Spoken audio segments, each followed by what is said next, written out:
Orang ketujuh, peserta ketujuh. Ya, silakan. Terima kasih. Selamat menikmati. Babden sini. Ini aja. Kita jajan. Ya, depan belakang sampingnya. Ya, Iya.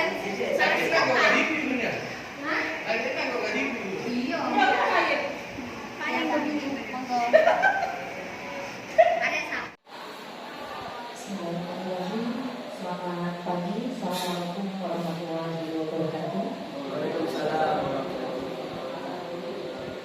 Yang kami hormati Bapak Firdausi selaku Wakasek Kurikulum, yang kami hormati Bapak Pujianto selaku Wakasek Sarana dan Prasarana, yang kami hormati Ibu Rizkia selaku Wakasek Dinas Kesehatan Kedua Semua.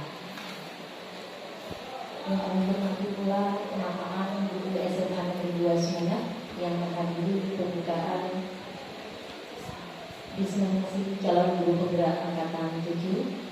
Alhamdulillah segala puji syukur dari Allah Subhanahu wa taala sehingga pada pagi hari ini kita dipertemukan dalam acara diseminasi yang insya Allah akan disampaikan secara berkala oleh 4 calon guru penggerak angkatan 7.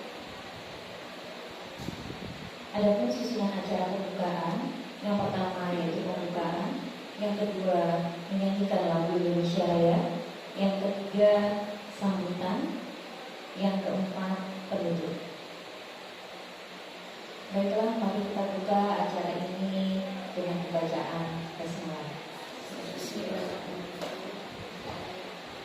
Acara yang kedua yaitu menyanyikan lagu Indonesia Raya. Kepada Ibu Rofi kami silakan sebagai pengunjung. Pada peserta diharapkan berdiri.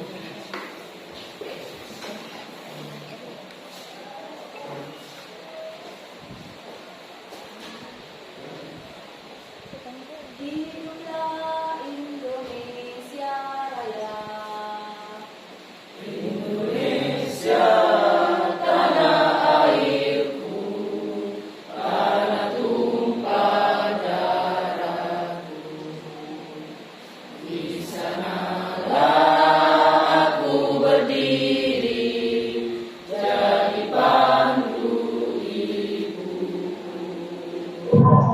Assalamualaikum warahmatullahi wabarakatuh.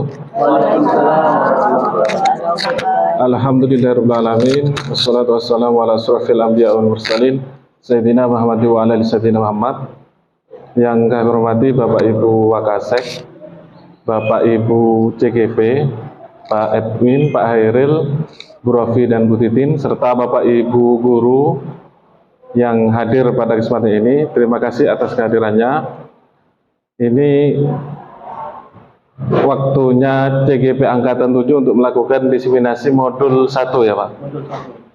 Materi 1 sampai 4 itu terkait dengan visi guru penggerak dan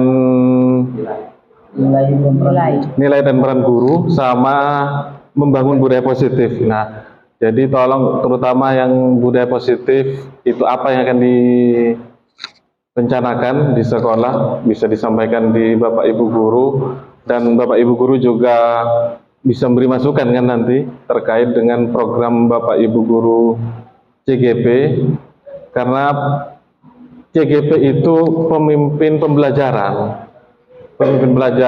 dan mengembangkan pendidik lainnya ya, salah satunya melalui diseminasi ini untuk sosialisasi dan sebagainya, dan mewujudkan P3 profil pelajar Pancasila, intinya di sana.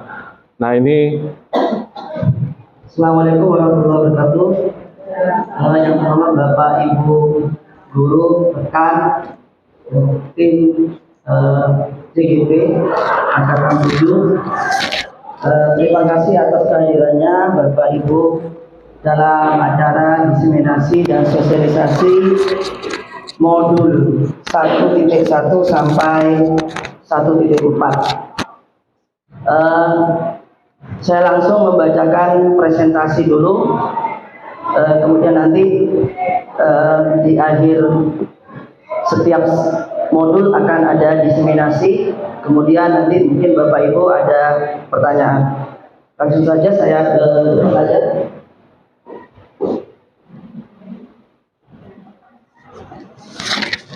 Oke, Bapak Ibu, jadi pada kegiatan CGP ini kami CGP 7 itu mendapatkan paradigma baru. Jadi mungkin Bapak Ibu yang selama ini memiliki paradigma yang berbeda, nanti dari hasil CGP ini kami, terutama saya, mendapatkan paradigma baru tentang pendidikan. Nah, yang pertama, ini Bapak Ibu sudah paham tentang ini. Ingat Sosi Tolado, Muhammadiyah, Mangunkarsa, kemudian Dayani. Jadi tidak perlu saya jelaskan lagi. Kemudian, nah ini bedanya antara pendidikan dan pengajaran. Jadi selama ini lebih banyak saya akui itu lebih ke pengajaran. Jadi ada transfer ilmu. Nah, sebenarnya di dalam pendidikan itu yang diutamakan adalah memberi tuntunan. Jadi kata kuncinya adalah tuntunan. Nah, tuntunannya tentang apa? Dari kekuatan kodrat anak itu sendiri. Jadi anak dilahirkan ke dunia itu memiliki kodrat yang berbeda-beda. Setiap anak mempunyai keistimewaan yang berbeda-beda. Ini yang harus dipahami. Nah, mungkin Bapak Ibu yang kelas 10 sudah melakukan diagnostik assessment. Jadi itu sudah anak-anak dipetakan kemampuan dari kodratnya masing-masing. Nah, ini dalam proses menuntun anak diberi kebebasan, namun pendidik sebagai pamong dalam memberikan tuntunan agar anak tidak kehilangan arah. Jadi anak diberi kebebasan. Tetapi sebagai guru kita juga harus sebagai pamong mengontrol perilaku anak yang misalnya nanti menyimpang. Nah, ini yang perlu kita nanti masuk ke materi budaya positif. Jadi saya harus sampaikan dari awal sampai akhir biar kita punya persepsi dan paradigma yang sama. Nah, kekuatan sosiokultural, nah ini yang menyebabkan atau yang mempengaruhi anak dalam sikap ya, kodratnya. Nah, di dalam kehidupan, misalnya di kehidupan di Sumeneb itu sosial kulturalnya kan banyak. Contohnya misalnya bapak bebu atau. Jadi nilai-nilai itu yang harus ditanamkan kepada anak. Nah, itu yang nanti yang menyebabkan pengaruh anak itu berperilaku. Jadi memang pendidikan awal itu dari orang tua. Nah, kemudian di kodrat ini dibagi dua, Bapak Ibu, ada kodrat alam dan kodrat zaman. Jadi kodrat alam itu berkaitan dengan sifat dan bentuk. Kalau yang alam itu irama dan isi. Nah, isi dan irama. Jadi kita yang memberikan isi ke anak. Tetapi anak juga mempunyai kodrat alam. Jadi karakter anak yang dari lahir itu sudah ada. Nah, nanti ini karakter ini yang kita arahkan, kita tuntut ke arah yang baik. Nah, sedangkan untuk isi dan irama tentu ini kita sesuaikan dengan kemajuan teknologi. Jadi kita harus bisa mengisi. Nah, apa itu budi pekerti? Nah, ini yang jadi masalah juga Bapak Ibu. Ketika kita bicara tentang perilaku anak, maka kita tidak lepas bicara tentang budi pekerti. Nah, budi pekerti itu sendiri itu terjadi keselarasan antara cipta, rasa dan karya. Nah, jadi bagi anak-anak yang belum selaras, kita harus menyadari. Jadi kita sebagai guru harus menyadari bahwa proses pendidikan itu harus menyelaraskan cipta, rasa dan karya ini.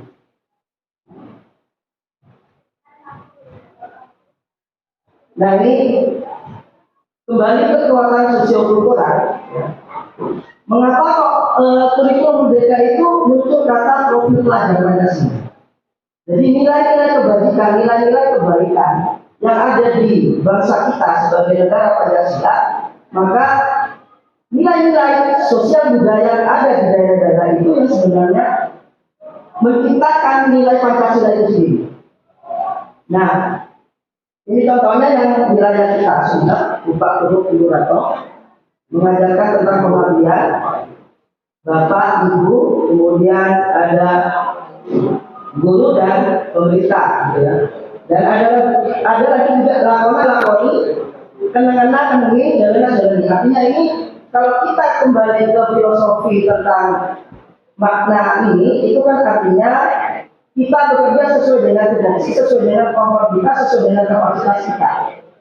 Nah, begitu juga siswa murid. Murid itu memiliki kodrat, memiliki kemampuan, memiliki keistimewaan yang berbeda-beda. Nah, ini yang kita harus pahami dulu. Nah, jadi bukan tuntutan, tapi tuntutan. Nah, selama ini saya sendiri dan juga melihat itu lebih cenderung ke tuntutan, bukan lagi tuntunan. Nah, ini yang kita harus ubah dulu pada tema ini.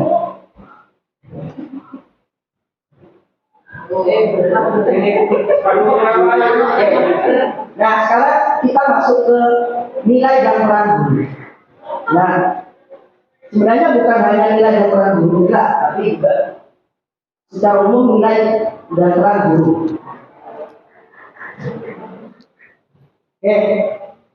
Yang perlu kita pahami yang tadi Pak Budi sampaikan, gitu ya, Pak Budi, gitu ya.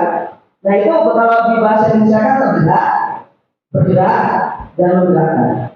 Nah, untuk bergerak, gitu ya, jangankan siswa, kita sendiri untuk bergerak itu dipengaruhi oleh tiga ini: kerja otak, kebutuhan dasar manusia, psikososial.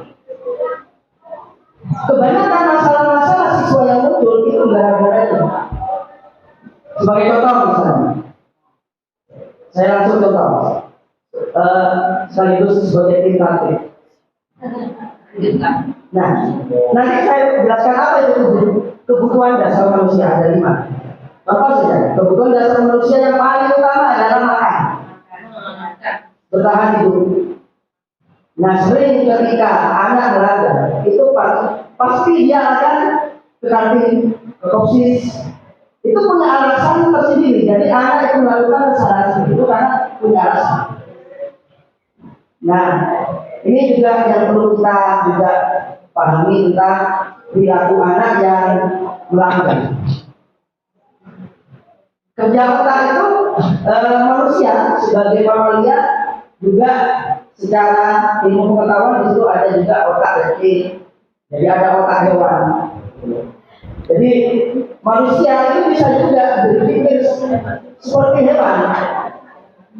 Nah, hal-hal yang bagaimana ini harus kita kontrol.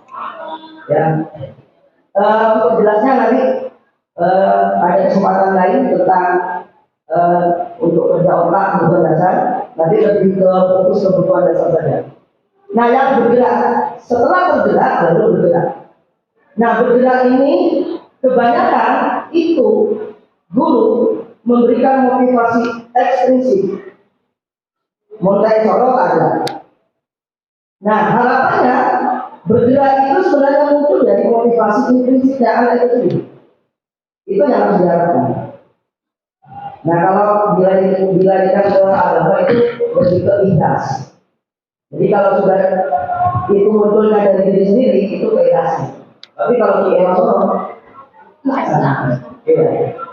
Kemudian juga ada nilai guru bergerak. Nah, kita juga posisinya di sini adalah sebagai manusia, sebagai guru juga bisa bergerak. Nah, untuk bergerak itu kita harus paham paradigma guru, nilai-nilai sebagai guru. Kemudian untuk menggerakkan, nah ini ada teori diagram identitas gunung es, lingkaran pengaruh, kemudian peran guru penggerak. Saya lanjut. Nah, ini catatan penting. ini bukan hanya tugas utama guru penggerak, tapi Bapak Ibu guru, yaitu menciptakan, mewujudkan profil pelajar Pancasila. Nah, profil pelajar Pancasila ini kalau kita ke kurikulum Merdeka ada 6 Bapak Ibu. Yang pertama beriman dan bertakwa dan beragam mulia, yang kedua gotong royong, mandiri, inovatif, kreatif, inovasi. Nah ini nilai-nilai, sebenarnya nilai-nilai Pancasila. Seperti misalnya gotong royong, ya, kemudian beriman dan bertakwa, beragam mulia. Nah, kriteria beragam mulia itu banyak, ada kejujuran, kemudian apa? Tidak menyakiti orang dan segala macam, ini termasuk akhlak. Jadi sebenarnya kurikulum Merdeka, guru penggerak ini sebenarnya tujuan utamanya adalah untuk mewujudkan profil pelajar Pancasila. Jadi sepertinya kata Pancasila itu sudah tidak asing lagi, tetapi harus dijelaskan apa itu profil pelajar Pancasila. Jadi sebenarnya nilai-nilai luhur yang ada di masyarakat kita sebagai negara Pancasila, sebagai negara yang berkebinekaan, ini yang harus ditanamkan kepada murid kita. Nah ini nilai guru penggerak Bapak Ibu, berpihak pada murid, mandiri, refleksi, kolaboratif, inovatif. Nah ini harus kita biasakan dalam pendidikan dan pengajaran kepada murid, berpihak pada murid. Kemudian ini jangan sekali refleksi, jadi refleksi apa yang kita lakukan, kita harus refleksi, harus umpan baliknya seperti apa, kemudian kita koreksi, kemudian kita perbaiki dan seterusnya. Kemudian kolaboratif, jadi guru tidak bisa bergerak sendiri, tidak bisa bekerja sendiri. Kita adalah tim, ya, kita tim kolaboratif, kemudian untuk meningkatkan mewujudkan profil pelajar Pancasila sendiri. Kemudian ini nilai sekarang peran menjadi pemimpin pembelajaran. Ini nanti hubungannya dengan pembelajaran diferensiasi. Kami belum sampai di materi itu, nanti di modul 2. Kemudian menjadi coach, kami juga sudah, dan Bapak Ibu sudah juga melakukan, ya, sebagian seperti Bapak Edwin sudah menjadi narasumber dalam pelatihan aplikasi dan segala macamnya. Dan itu kami sudah juga belajar juga bagaimana bersama-sama JGP7, beberapa JGP7 belajar tentang bagaimana membuat aplikasi di Google. Ya. Kemudian mendorong kolaborasi, ini juga satu paket dengan yang nilai tadi. Kita hanya kolaborasi dengan guru di sini, juga dengan komunitas yang ada di luar sekolah. Kita ajak untuk mendukung program sekolah. Ya. Nah ini juga harus kita pintar-pintar membangun komunikasi dengan pihak luar. Mewujudkan kepemimpinan murid. Nah ini murid harus diberi kepercayaan untuk memimpin suatu pembelajaran, baik itu di kelas maupun di luar kelas. Ya, jadi anak diberi waktu, diberi kesempatan untuk memimpin. Nah ini sudah dilakukan oleh JGP 5, sudah dilakukan. Contohnya Bapak Ibu sudah melihatnya. Kemudian menggerakkan komunitas praktisi. Nah kami sudah mencoba membuat grup komunitas yang ada di sekolah ini, yaitu berkaitan dengan proyek P5 kelas 10 tentang pengolahan sampah. Ini harus ada di dalamnya Bapak Ibu.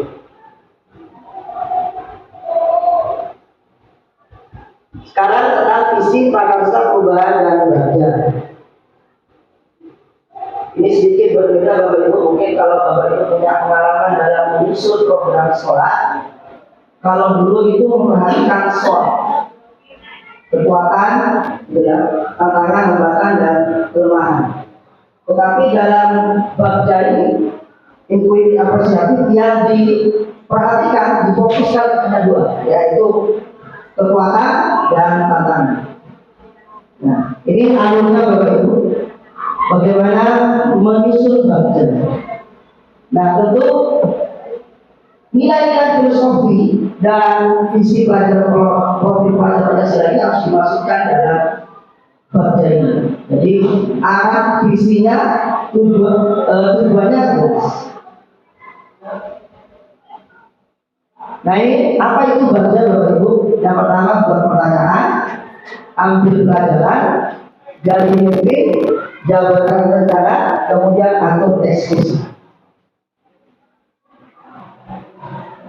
Oke, ini sedikit refleksi Bapak Ibu. Saya sengaja tampilkan visi sekolah.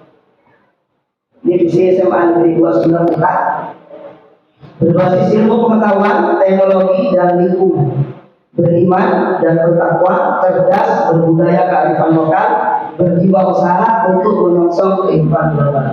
Kalau saya benar Bapak Ibu, ini sudah mencerminkan profil pelajar Pancasila. Beriman dan bertakwa atau masuk ke elemen profil pelajar Pancasila. Nah, kami berempat mencoba meramu dari visi sekolah kita, di mana visi ini guru muda CIB 7 harus sesuai atau seiring sejalan dengan visi sekolah. Ada beberapa kata yang kami tambahkan dan ada juga yang digeser. Nah ini beriman dan bertakwa kami taruh paling depan. Kemudian kami tambahkan berprestasi, kreatif, inovatif. Ini sudah masuk ditambahkan ke profil pelajar Pancasila. Tadi ada kreatif, inovatif. Kemudian lingkungan kami tambahkan berbudaya. Karena kalau kita bicara lingkungan tidak cukup hanya berhenti di lingkungan saja, tapi harus ada kebiasaan. Dengan adanya kebiasaan itu nanti muncul budaya. Jadi saya ambil contoh misalnya sekolah kita bicara tentang lingkungan. Bagaimana pengelolaan sampah sekolah kita? Apa hanya berhenti di proyek ini? Tentu tidak. Harus ada kebiasaan biar menciptakan budaya bersih. Nah ini perlu saya kasih kata berbudaya.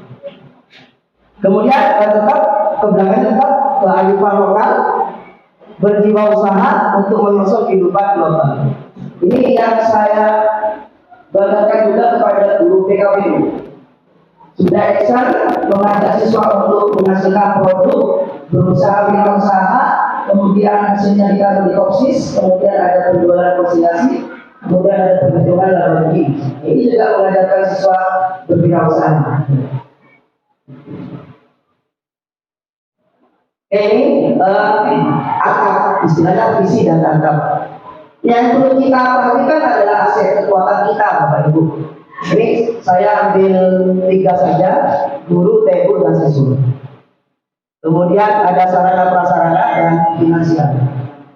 Jadi dengan jumlah siswa yang banyak itu dana BOS dan BPOPP sangat besar Bapak Ibu untuk sekolah kita. Jadi ini merupakan kekuatan kita. Kemudian pembelajaran atau tantangan dulu. Nah, tantangannya adalah kesadaran siswa misalnya membuang sampah atau mengolah sampah, membuat produk usaha dan memasarkannya. Nah, kemarin ketika ada proyek P5, kami sudah melakukan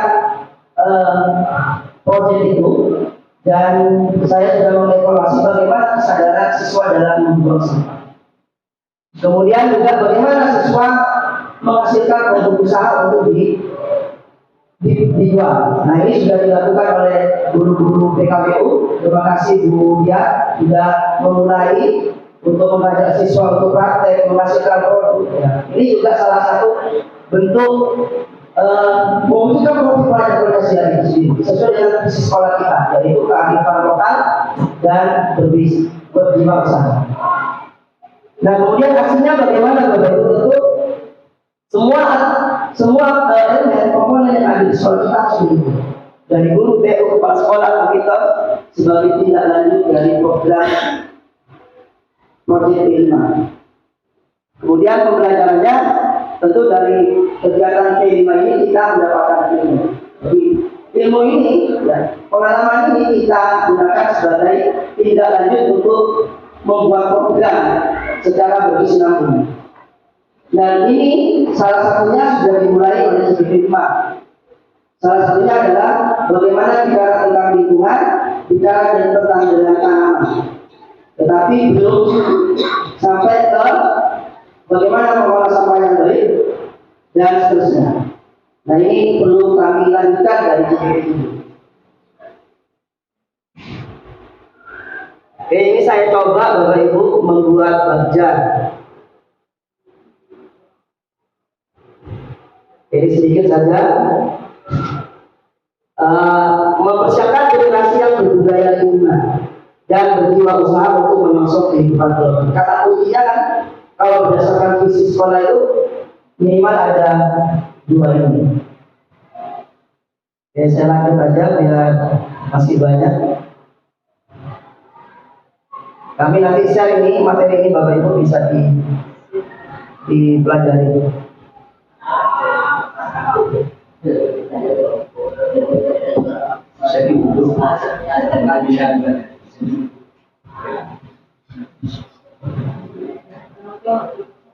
Nah, ini atur eksekusi ya. Jadi kami yang kebetulan mengajar kelas 10 itu membaca peluang dari kegiatan P5. Akhirnya kami mencoba melakukan MOU dengan dinas lingkungan hidup. Tentu ini kami komunikasikan dengan kepala sekolah, Pak Buami dan menyetujui dan terbitlah MOU. Tinggal kita action saja nanti untuk melibatkan memberdayakan siswa dalam kegiatan program yang kami usulkan nanti.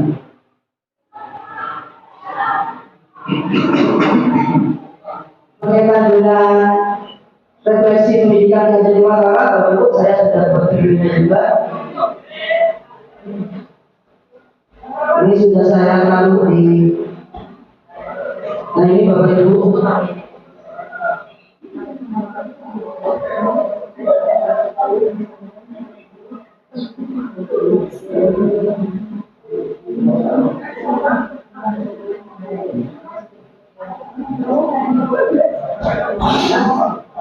Jadi Bapak Ibu,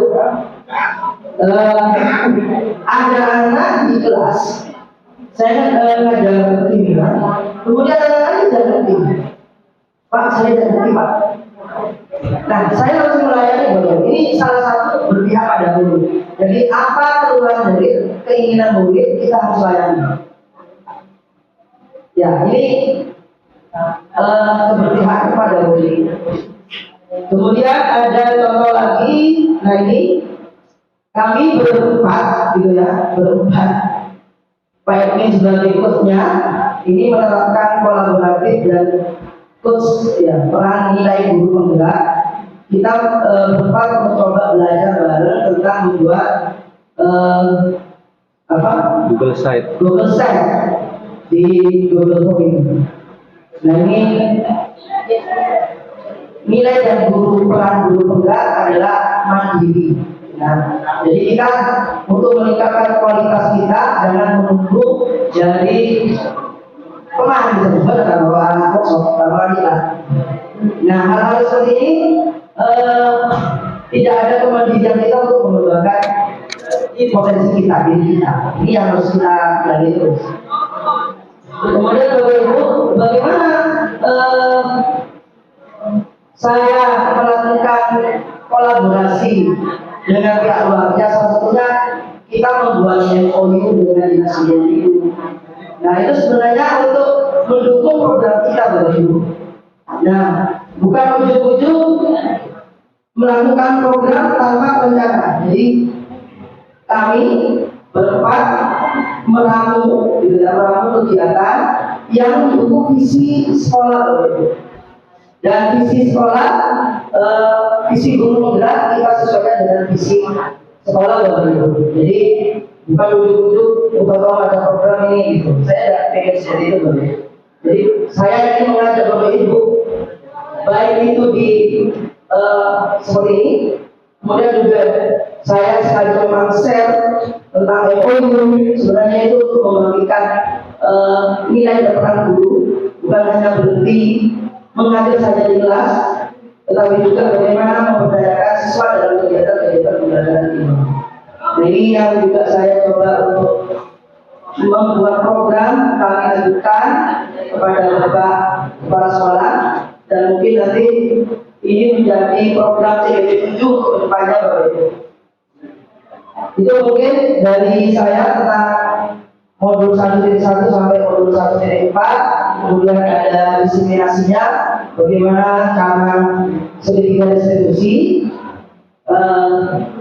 Saya kira cukup. Saya ini. Assalamualaikum warahmatullahi wabarakatuh. Waalaikumsalam warahmatullahi wabarakatuh. Mungkin ada pertanyaan lagi? Silakan. Terima kasih. Assalamualaikum warahmatullahi wabarakatuh. Mungkin juga perlu divisi Pak. Kalau katanya Pak Edwin itu online education, atau kalau Pak Haji Budi mungkin untuk berkembang wilayah masjid wilayah itu mungkin perlu dimasukkan juga ke visi kita, dan nanti jadi calon yang angkatan 7 atau yang gimana, atau sudah tertera di dalamnya, hanya saya kurang bisa mengikuti. Mungkin sudah terperhatikan bahwa memang kita itu harus belajar walau sampai kapanpun, tidak ada masa untuk tidak belajar, termasuk kita sebagai guru. Nah, yang kedua, saya tadi melihat visi kearifan lokal, ada kearifan lokal. Maksud saya nanti jangan sampai kearifan lokal itu berbenturan dengan tujuan. Aku takut gitu, kalau kita terfokus pada peningkatan kearifan lokal, takut kita nanti akan terbentuk dengan kepentingan yang lebih luas, itu untuk pendidikan nasional. Terima kasih. Assalamualaikum warahmatullahi wabarakatuh. Waalaikumsalam warahmatullahi wabarakatuh. Terima kasih Pak Burhan, sekaligus guru saya, sekaligus juga sebagai tim perubahan. Terima kasih masukannya.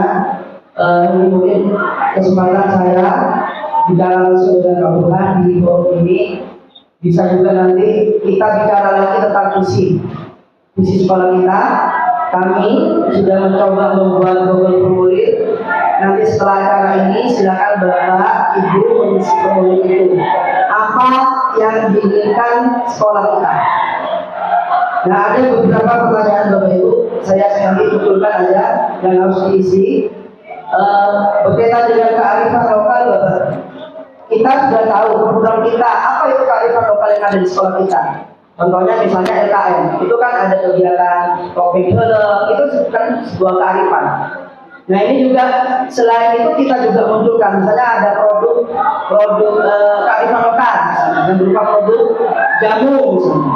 Ini juga kita sejalan selaras dengan kewirausahaan atau jiwausahaan. Mungkin nanti siswa diajak untuk membuat produk tentang bagaimana cara membuat jamu, bagaimana cara membuat produk-produk asli Sumeneb, gitu ya. Nanti bisa mungkin Bu Titi nanti bisa menggandeng bagaimana cara membuat jamu. Nanti luar biasa gitu. Nah, ini Bapak Ibu saya munculkan saja berkaitan dengan visi.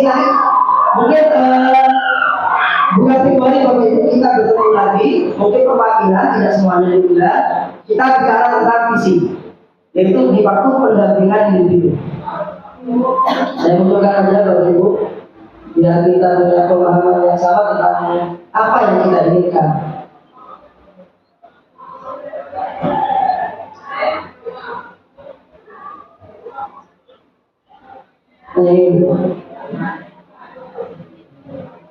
Jadi kita refleksi, kita tanya ke dalam, bukan tanya keluar, tapi tanya ke diri kita. Nah, ini apa yang kita inginkan atau kita untuk murid kita? Kita memimpikan murid-murid yang seperti apa? Kemudian kita percaya bahwa murid adalah apa di sini. Nanti Bapak Ibu mengisi di formulir yang kita siapkan. Nanti hasil ini kami akan bawa waktu pendampingan. Kemudian di sekolah kita itu mengutamakan apa? Nah, ini kita menggali lagi mimpi-mimpi kita.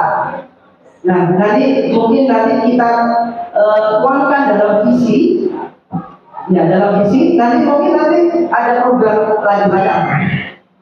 Ini nanti ibu bapak nanti saya share di grup. Silakan bapak ibu menuliskan apa pertanyaannya, kemudian usulan dan apa masukan dari bapak ibu. Ya, saya kira cukup. Ya, langsung aja. Kemudian selanjutnya,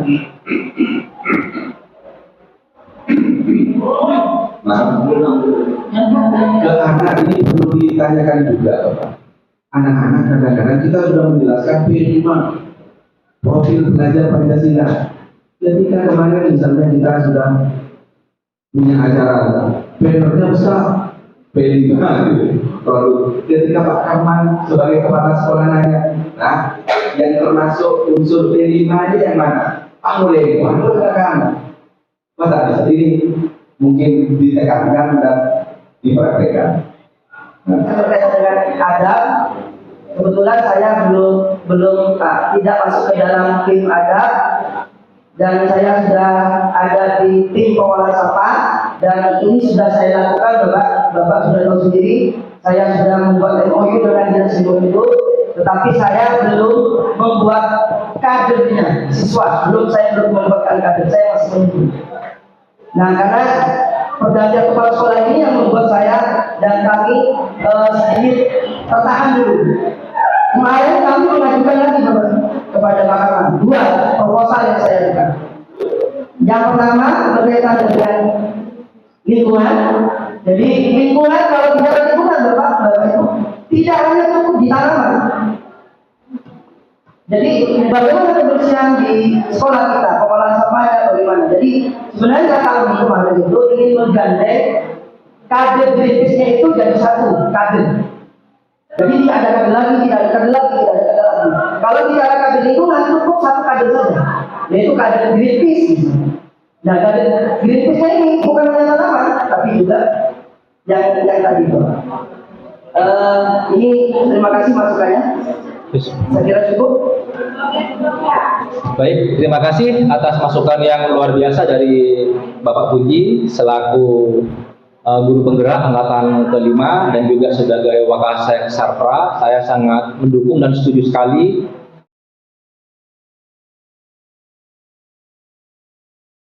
Setelah mendengar pemaparan atau hasil diseminasi dari teman-teman CGP angkatan 7, saya kok sangat tertarik terhadap beberapa teori-teori yang menurut saya mungkin tidak baru, tapi sebelumnya tidak pernah saya terapkan secara terstruktur dalam mengelola pembelajaran atau memberikan treatment pada anak didik. Jadi hal ini membuat saya bersemangat untuk belajar pada teman-teman CGP, dan semoga nanti saya juga bisa belajar melalui CGP angkatan berikutnya. Sekian, terima kasih. Telok kan telok A. Kode aja. Kepada 4 kali B. 4B tambah 4B ya. Terus sebelah kanan O 4 kali telok. Karena kan dalam kurung kan, berarti 4 O kan berarti 4 kali telok. 12 kali K. 12K. Oke. Beda poli O. Ya. O nya 3 kali 3. 3 kali 3 9. 9 kali D. 9D tambah 9D ya. 9D